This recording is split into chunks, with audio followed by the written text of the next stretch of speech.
তে রক টক বেড়ে গেছে, কি অবস্থা! তোমার সবকিছুর জন্য আমি দায়ী, বুঝছো? একটা পরিবারে যদি মানুষ ভালো থাকে, তৃতীয় পক্ষ এসে মানুষ সংলায় তার পরিবার ধ্বংস করবে। খাদিজা, কি তোমার শরীরের অবস্থা এরকম হলো কেন হঠাৎ করে? কি আছে? চোখ মুগাইতে ফ্যাট ফ্যাট করতে, হাত পা শুকায় ঠাঁট হয়ে গেছে, দেখি হাত দেখি। হাতের রক টক বেড়ে গেছে, কি অবস্থা! আসলে টেনশন করতে করতে তোমার আজকে এই অবস্থা। তোমার সবকিছুর জন্য আমি দায়ী, বুঝছো? আমার ভিতরে কি হতে রে, আমি না শান্তি পাইনি শুয়ে থেকে। খালি টেনশন আসিতে আর ফাপড় লাগিতে। আমি জানি তোমার সমস্যা হচ্ছে। তোমাকে ডাক্তারের কাছে নিয়ে যাবো কালকার দিকে, যে টাকা পয়সা কোথায় ম্যানেজ করবো নি। টেনশন করো না তুমি, ঠিক আছে? ও তো কালকে আমি মাটি ঘাটনু না কও। ছাওয়ালা মানুষ অত পানি ঘাটা হবে। কোন দিকে কালকে আছে? নুড়ি দিছে, আজকে আবার কি অবস্থা কও দিনে। দিলে দিনে এটা থাকা দুধ দেয় গেছে, থাকা না।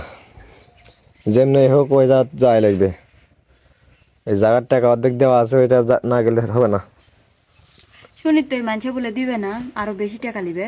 ওইটা পাম মারছে, মানুষে পাম মারতে বোঝানি। কোনো জায়গার লোক একটা মানুষ ভালো আছে এলাকাত, তুমি করছেছ কোন এলাকাত? সব এলাকাত পুশিং বাস। মানুষ পুশিং মারা মেরা মনে করে যে এই শেষ করে ফেলা দেয়। একটা পরিবারে যদি মানুষ ভালো থাকে, তৃতীয় পক্ষ এসে মানুষ সংলায় তার পরিবার ধ্বংস করবে। থাক, কষ্ট আরো করে ভালো কেউ থাকি। চায় না, বুঝতে পারো নি? আল্লাহ একদিন তাকাবে না আমার দিকে, কষ্ট করে থাকি।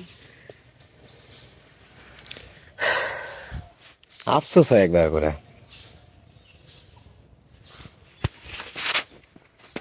তেলও তো ফুরে গেছে, তেল শেষ হয়ে গেছে, সে কথা কয়া লাগবে না? খালি সেতির দিমো থাকতো, ওগুলো আসা লাগবে না। তাই হবে?